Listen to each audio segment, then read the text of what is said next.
says that what he means to ask is, until how much additions would it still be considered hider mitzvah? The more you add, the more beautiful it is. But at a certain point, it becomes unnecessary. So the question here is, how much is still considered necessary as an enhancement? 60. 2 times 60. Oh, you think so? I'm saying, so 120 it says.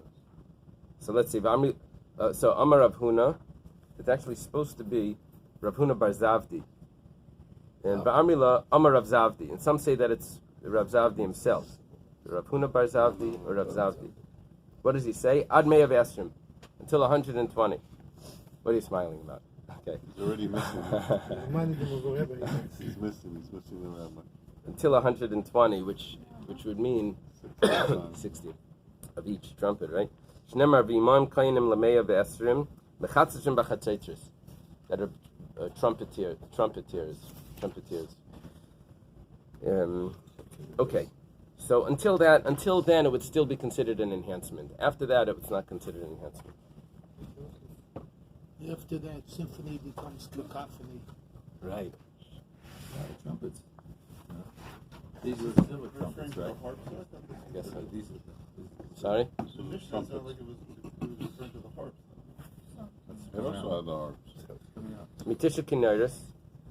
I think he said the Ad Olam. The Ad Olam is going on the first two things that it mentioned. Chatzeitris and harps. And then it says the symbol needs to be alone. You can answer that Tosfos question. Interesting. Yitzi's giving an answer to Tosfos. When it says Ad Olam, that's talking about the harps. So Gemara is asking on the Chatzeitris Ad Kama. That's a very good answer. Where's the motorcycle? You follow? Pass it That's a on. good answer. That's a very good answer. Okay. Now, okay. How do we know that it needs to be like this? Amar Ravasi Damar Krava Asaf b'metzaltayim lashmiya or mashmiya. Asaf was on the cymbals. The Gemara says, 1 second, cymbals. It's a plural. Tzaltayim trei. There's 2. Why did you say there's 1? The Gemara says, no, given the chada avidita avdi, they do one service, the chad gaver avibu, and one person does it, karlu chad. It's called one. It's called one. So that's why I thought that maybe it's these symbols, not the stick. Because that's it. Mitzal time means that there's 2, unless he's banging them both with a stick. But I would assume he's banging them like that. One there's a picture. Well, unbelievable. They have a picture. They have a picture of what? Yeah. 2 symbols. From where? From That the picture was 2. From the time of the Gemara. Do you have that Tehillim book with you? No. It showed up Shabbos. So I couldn't open up the box. You possibly could, but anyway. How do you hold them? They have a handle? With your hands. your teeth. I don't know. Maybe they bang. It could be that he banged them with a stick, and that would be that. But it was one person banging them. You can hang them both on the rope. Or they were hanging. Okay. These days we have so many, with President Trump, we have so many trumpeteers. Oh my God. No, but it's like the modern Only 120. We're all trumpeters. That's true. You could have 50 violins, right, or 50 trumpets, but you only have one cymbal, like one percussionist. Yeah. Oh, is that how it works? In a small orchestra, you still have 3 violins or 3 saxophones and 1 cymbal. Oh, I didn't realize that. So it's the same thing. The same. We get it from this Gemara. Ein Peichsen. You don't have less than 12 Levium that are there on the platform. But you can add as many. Listen to this. Children were not in the courtyard except by when the Levium were singing. They would come in to assist in that. When the word here, Aimrim, means they wouldn't sing. In Yiddish, they do that also. Zaganigan. say a song. They use that term. So they wouldn't sing. They wouldn't make the music with the instruments. They would do the singing. You know, the children when they play, even if they're very good, but they put an emphasis on every little note. So there's bum bum, and the music is supposed to have like very little emphasis. It's supposed to be drawn out very long to flow. So Kadelit and Tevel Benima to add. Oops, sorry. I was trying to play Tchaikovsky's overture, Blueberries. Good thing you didn't play something else. To add Boys sing like a boys choir. spice. No, like a cappella. Right. The boys sing like a cappella. No, I don't think that's what it means here.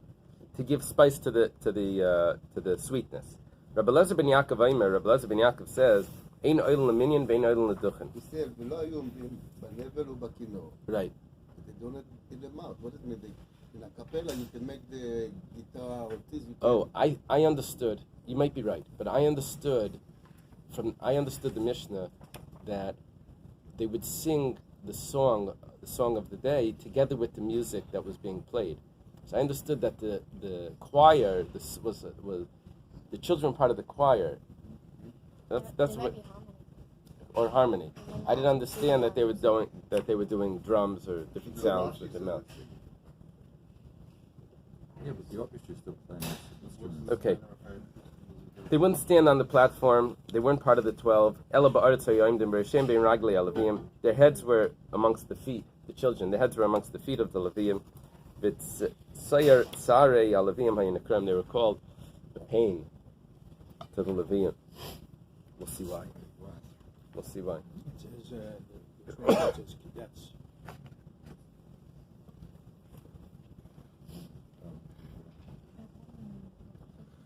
The word Sarim appears in the Bible, where it means a lad who assists a shepherd. That is apparently how the word Sari is used in this mission as well. Since the Levite minors were assisted adults in the singing, there's also the meaning of alternative version of the site in the Gemara, which is helpers. Sadi. We'll see. How does the art scroll translate Sari? Tormentors. Tormentors?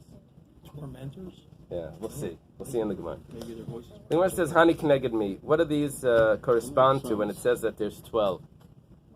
Amar Rav Papa says, Kneged Tisha Kinaris, we're really jumping many generations here. Kneged Tisha Kinaris, it's corresponding to the 9 harps, Shnei Nevalim, the 2 lyres, with the Y, the Tziltzal Echad, and 1 cymbal.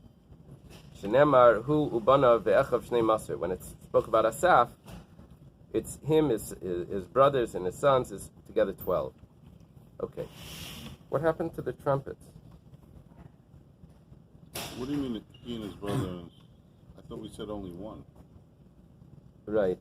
One person was on these cymbals, but together with his family there were these others. The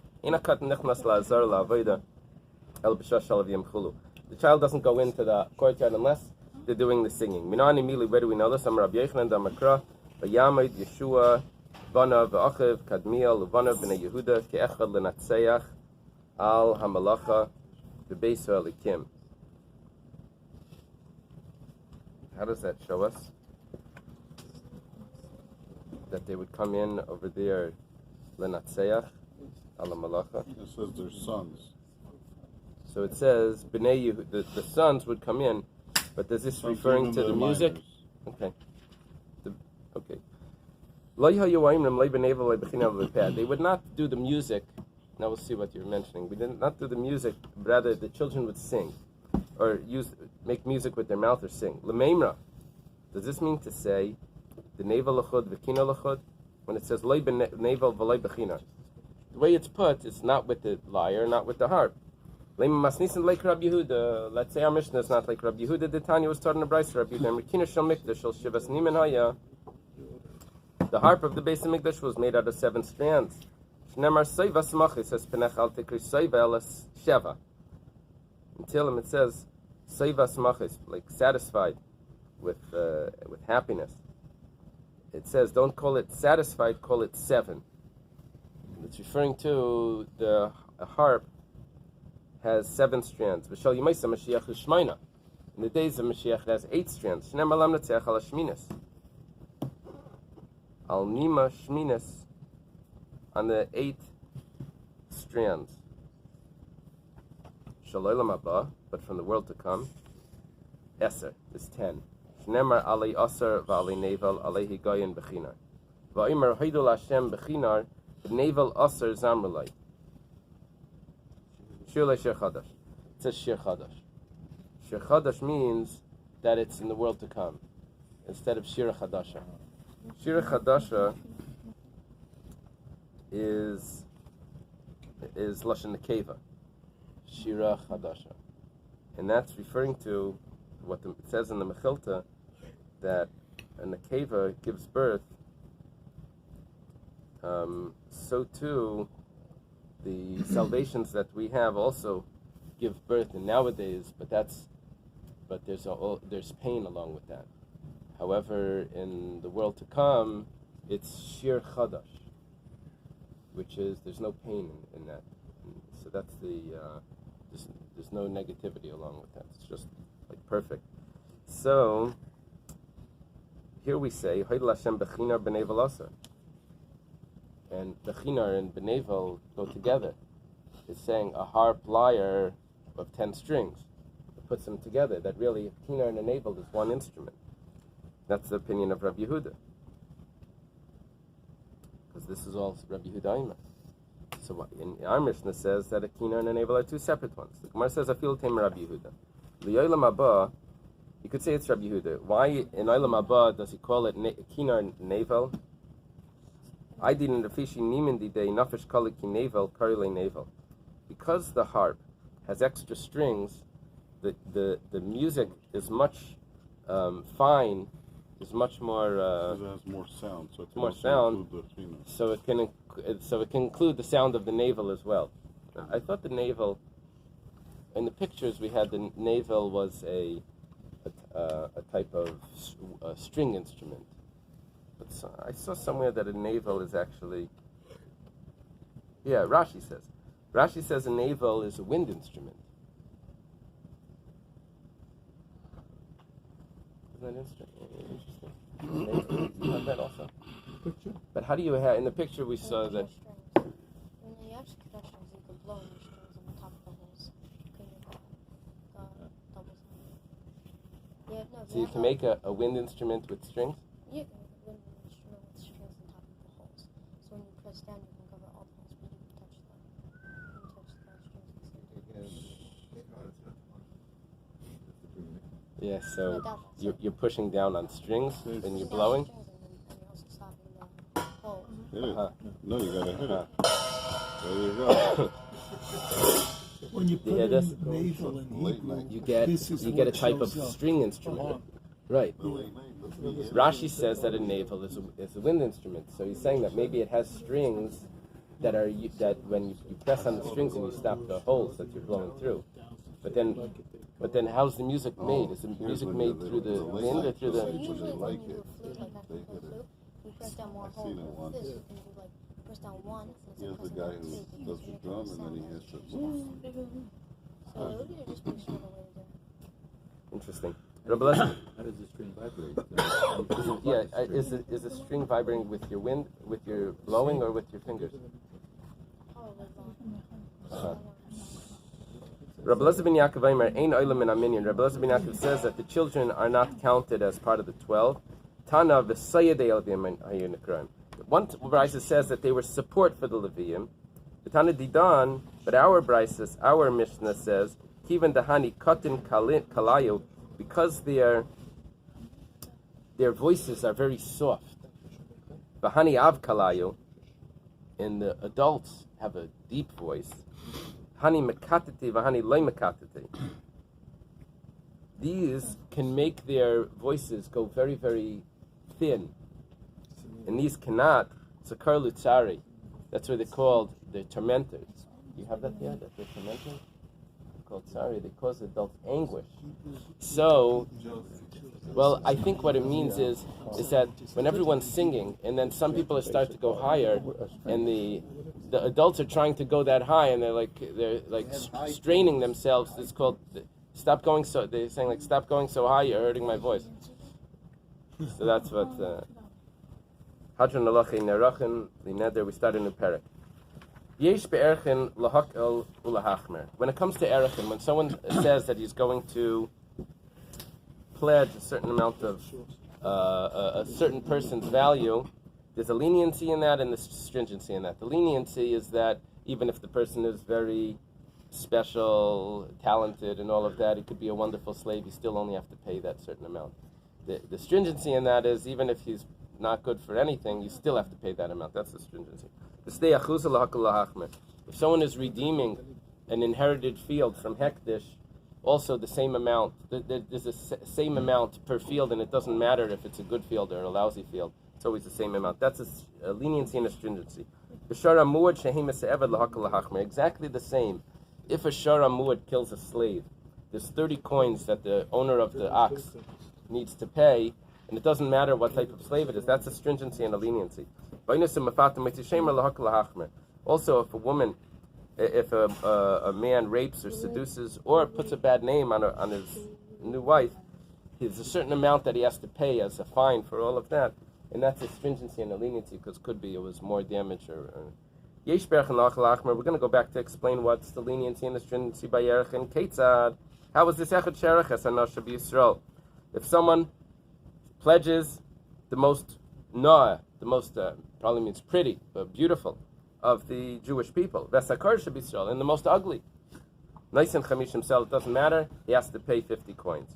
V'imamar, if he says, Reidamavalai, if he says, I'm not pledging Erech, I'm pledging the value, nice and Shavyoy, he has to give the actual value, and that would be a difference. Yesh Berach Lahakel, the Gemara now explains this, Lahachmer, Ketzad Echad Sheherech, V'chulu. Okay, we're going to go and explain this. How does this work? Yisrael in why does he say that if someone pledges the most beautiful of the Jewish people, that sounds like you can't pledge a non-Jew's value, a non-Jew's erech? That's an opinion. That's an opinion. That's only one opinion. Oh, you're saying that's a But let's say everyone would agree, or it was okay. But we're saying that even if someone would really have a higher value, but the problem is we added the word Shabi Yisrael in our example of the Jews. That means that you can't pledge a non-Jew's value. Lema Mastis and Blake Ramer. This was a machlekes. Rabbi Yehuda says maybe that you just can. Referring that ugly and pretty, it doesn't exist in a guy. Let's see. It doesn't fit with Reb Meir because the Tanan Ovid Kechavim, Reb Meir Aimer Nerach, Avalei Marech. Reb Meir held that a non-Jew can't do the pledging, but you can pledge his value. The Gemara says, "Afil Tamer Reb Meir," you can really say it is Reb Meir. Hu adin dafilo nami, you could really pledge a non-Jews as well. However, Elamil Sagavach Kamash Malan, it's coming to teach me something along the side. It's coming to let us hear, right? Agavorche, by the way, right? It's coming to teach us a law, by the way. Kid Rav Yehuda Marav, like Rav Yehuda says in the name of Rav. Dam Rav Yehuda Marav, Asaladam Shemer Kamanah Knani Zeh. A person's not allowed to say, how beautiful is this non-Jew? Why?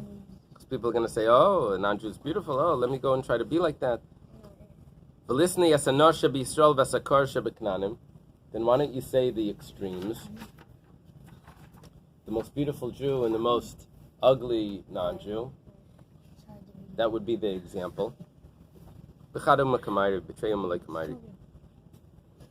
about in one nation. They just don't want to talk. They don't want to even say that a Jew's gonna marry them. So Maybe. So if they don't say the ugliest, then it's like confirm that a Jew might marry a non-Jewish girl. Then they'll have to. I think what it wants to say is that we're talking about someone that has a high value as if he would be sold as a slave. He or she would be sold as a slave. Here we're saying that even someone that's so precious, nevertheless, you only have to pay this amount. So why didn't we say the most precious non-Jew? Because you would also have to pay that amount. He said, no, we didn't want to talk about precious non-Jew. We don't want to use that example. So the most non-precious, So we said, no, we're only talking about one nation. V'loi, you're only talking about one? In the following Mishnah, when we talk about the rape and seduction and all of that, so we say the most important of the kahuna and the youngest of the and the lowest of the Yisrael. So we see we're talking about different tribes. The Gemara says Hasam Chadumahu. That's one nation. The Kayanim are more holy, but it's still one nation. If you want, I read the Kabbalah Mishneh Seifa, because in one case we're going to discuss Sdei Achuza to be Yisrael to the Mishkachas. When we're talking about someone that sanctifies a field of inheritance, that could only be a Jew's inheritance. Why? It can't be a non-Jew's inheritance. They don't inherit in the land of Israel. That's why our Mishnah talks about of the Jewish people. So that was our example because we need that example for later on. Now the Mishnah explains, B'stei Achuza, if someone pledges a field of inheritance, when he redeems it back, there's a certain price that he pays. That price is for enough zera, enough seed of a chaymer, of sa'irim, of barley seed. If you can plant that amount, so that would be 50 shkalim for each of the 49 years of the yovel. So when you redeem it back, if you're redeeming it in the first year, so you have to pay 49 coins plus 1/50th of it. And then each year it diminishes 1 coin.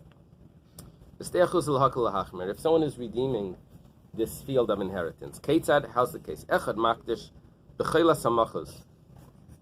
This is a very difficult word to translate. B'chela samachos. Here, the word machos appears in the Aramaic translation and possibly in the text of the Bible itself in the sense of a beach. Yeah.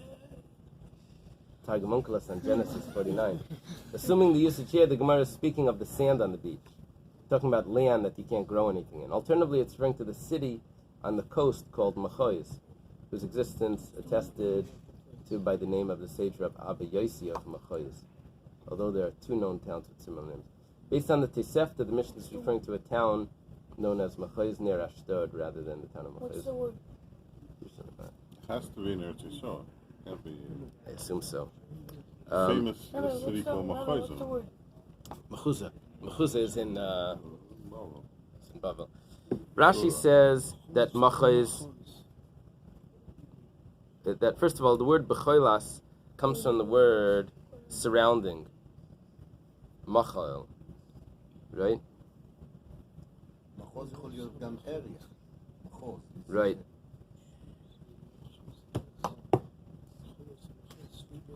Kamay Machal Akerem. Machois is the name of a city. It also could be a place that the fields are very poor quality. Rabbeinu Gershon says that it's a place where everyone would walk and they would see it, and they would put an ayin hara on it, and therefore all the fruits would go bad because of the ayin hara. Or the Shita Mikveses brings that it's sand. Okay, so whatever it is, it doesn't matter what you. Sabesti. Or if you sanctified, whether it's a sandy ground, or you sanctified the orchards of Sabesti, which is probably a place, but Sebastian is the Latin for the Greek for Augustus, which means revered, venerable. So it's something special, very special. Noisin zera chaymer sa'irim b'chamishim shekel kesef. It doesn't matter what it is. You always pay the same amount, 50 coins. But if it's a purchase field, not an inherited field, notice it was already purchased by someone else. Nice in the shavya. Then if it was sanctified, if it's consecrated, and you want to redeem it, you have to pay its actual value. Rabbi Eliezer says, Rabbi Eliezer ben Horknes, echad stei mikveh, echad stei achuza. Doesn't matter. Both of them are redeemed with 50 coins. So if that's the case, so why is the Torah divided? Ma ben stei achuza stei mikveh. Why does it divide it? 2 types of fields: inherited field and purchased field. Inherited means it's in my family for years. Purchased means I just bought it from some other family. if it's inherited and I want to redeem it, it's my own field. I said I dedicated it to Hashem. Now I want to take it back. So I go to pay the value of it. Not the value. I pay 50 coins for it. I have to add 1/5 more of its price.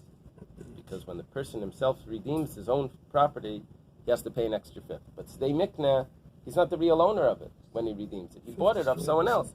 So Stay Mikna in a nice Chemish, you never have to pay an extra 1/5. 20%. Possibly. It could be a little different. It could be that if it was cost $100, you have to add an extra 20. 20%. Or it could be you have to add an extra 25. That's 25%. And the reason is because now, when you look at it afterwards, what did you pay? 125. 25 is 1/5 of your purchase. It's two ways of looking at it. If you look at it afterwards, if you look at it from the outside or if you look at it from the inside.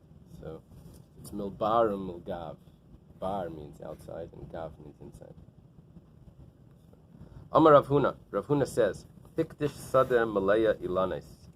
If someone sanctifies a field that's full of trees, Kishu Paidan, Rav Huna gives us a strict opinion here. When you're coming to redeem them, Paida ilanes b'shavin. The trees have their own value. And then you redeem the land. When the land has a set price, 50 coins. Excuse me, why are they redeeming this if they gave it away? What happened is, he has a property that he's dedicating to the temple. Right. And now he wants to take it back. Changes his mind? Well, yeah. Or the temple has it for sale. What's the temple going to do with it? Oh. So you can go and redeem your own field back. So when he goes and he gets it back, so he has to do it independently of the trees. The trees and then the land. I don't understand this concept. Because if you go to buy land, Right. you buy what's attached to the land. Right, 100%. We'll see. The Gemara is going to discuss it. At the end, it may not be perfectly, but there's still more discussion there.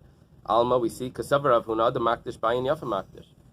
Rav Huna must be saying that when a person consecrates something, he consecrates it in the most generous way possible. So that means he's splitting it up and consecrating it independently. Eisvei Rav Nachman, Rav Huna, Rav Nachman, I think is a student or a friend of Rav Huna. He says, Echad Makdish, B'chel HaSamachas V'echad Makdish B'Rabdis Sebastian, Noisen Beis Erachin Meserem B'Chamishim Shekel Kesef. What do you mean? The Mishnah says clearly that if a person consecrates the orchards of Sebasti, he pays just 50 coins. Why is Rav Huna saying you don't pay 50 coins just for the land? According to Rav Huna, what about all those orchards that we're talking about? Amalei, Ru'uya Lepardisa Kamina. Doesn't mean that there were actually orchards there. The land was so good that it could have been orchards. Esvei Beis Zera, Ein Liela Beis Zera. What is it? He says Beis Zera, which is an area for seed. What about Stei Gefanim, Stei Kanim, Stei Elanis? What about an area that grow vines, or reeds, or trees? Minayan, how do you know it's the same thing? Talmud Leimer Sadim Mikol Makam, it says a field. Any field, it doesn't matter. We see that even if you're growing vines, you still have the same price. He says, we're talking about that you have to redeem it twice. First you redeem the vines, and then you redeem. It didn't say anything about redeeming the vines separately. The field, that's what you redeemed for 50 coins. Esvei, another question. It's a daichik. That's it. The Gemara is answering just like, you can't prove it. It's like, Hikdish shloishe lanis mimate asara lebeisa. How do they translate mimate from the planting of? Someone consecrates 3 trees in a field where 10 trees are planted in an area required 1 sa. So 3 trees out of an area that could have been 10 trees. That type of